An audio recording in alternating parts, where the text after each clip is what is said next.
সবসময় বলি। আমি আমার একটা ছোট্ট স্টোরি বলি। আমি একদম গ্রাম থেকে উঠে আসা মানুষ। আমি নরোডেম কলেজ থেকে পড়ছি। সো নরোডেম কলেজের প্রথম দিন, একদম প্রথম দিন, আমাদের একজন শ্রদ্ধেয় টিচার ছিল, ম্যাথ ক্লাস নিত, তার নাম ছিল জওয়ালাল সরকার। তো উনি আমাদের ক্লাসে এসে একদিন একটা প্রথম দিনই একটা ছোট্ট কথা বলছিল যে, বাবারা তোরা তো আসলে ঢাকায় নটরডেম কলেজে ভর্তি হতে আসছোস বা পড়তে আসছোস, অন্যান্য কলেজের সাথে নটরডেম কলেজের ডিফারেন্সটা কি জানোস?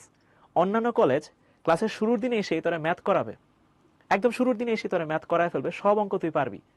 কিন্তু আমরা, নটরডেম কলেজের টিচারদের কথা বলতেছিল, আমরা তোদেরকে শুরুর দিনে এসে জীবনও ম্যাথ করাবো না।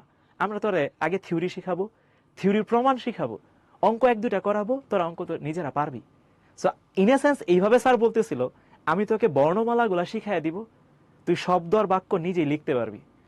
সো এখন তুই যদি আমার বলো যে ভাই আমার শুধু বাক্য লিখে দেন, বর্ণ আর শব্দ শেখার দরকার নাই, এট দ্যাট কেস তুই রং পাথ চুজ করতেছস, এটা করিস না। ডিরাইভেশন আমি কখনোই বলবো না তোর পরীক্ষায় লাগবে, বাট এটা তুই যে একটা বাক্য লিখবি বা একটা শব্দ